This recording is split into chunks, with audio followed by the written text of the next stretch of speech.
and the different pigments we use for that. Right, so the first thing we have to do is we're going to make sure that shape is correct first, all right? The black shape above there. Now, lots of these things in a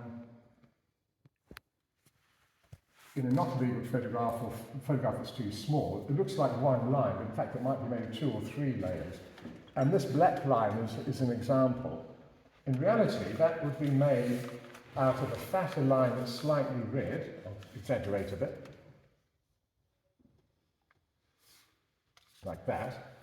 And then on top of that, a black line. It's a little bit smaller. And if it's a tiny icon, you haven't got the space to do that. But very often, a line that appears to be just one, as I said, is actually 2. So this, ideally, would be done like that. So you've got your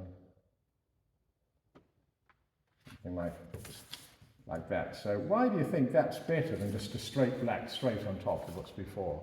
Why do you think that? It's going to look a bit better. More depth. More depth, but a bit of interest. Yeah. Blood. Oh, it brings the blood to the wall. It adds a bit of red and interest. Yeah, because often this crease above here has got a bit of red in. Yeah.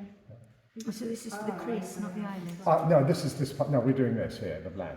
The eyelids. Yeah, the upper the eyelid, yeah. Okay.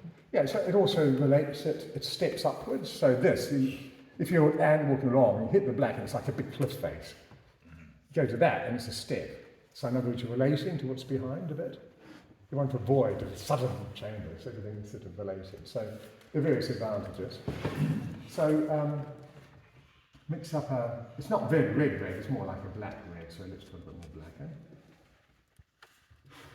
It's really difficult to do this, so don't be dismayed if you get it wrong.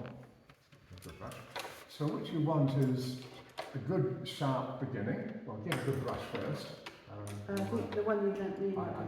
You need the 2? 2 would be good. 2 out of 1 would be good. Here's your 2. Okay, good.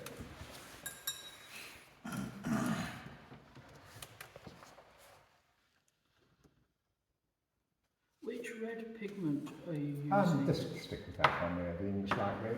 Oh, English light red, right, okay.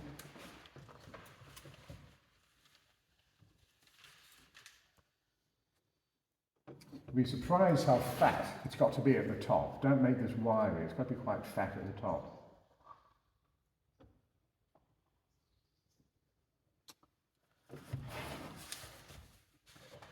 Particularly the left one is asymmetrical.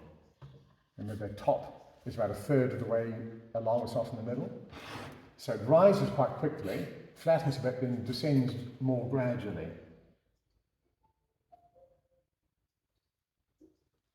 Then let that dry a bit, and then we'll put a black over the top. So you know how your highlights start larger, then gradually get shorter and smaller and smaller? It's the same with this crease here. Just a large, moving fatter one, and then a smaller, blacker one. The black one sits within the red? Yeah. Okay. Yeah. And it can be almost pure and quite opaque black. It's not modelling, you're just a pure calligraphic line. You really make sure you've got a sharp point. This is not particularly, it's a good brush, but it's a bit old, so the point isn't particularly good, but I'll do my best. So it won't start in the same place, it will start a little bit inside. You may not be able, with this scale, to let some of the red poke through top and bottom, but at least have it come off the edge. Go a bit longer so you've got a bit of a blending.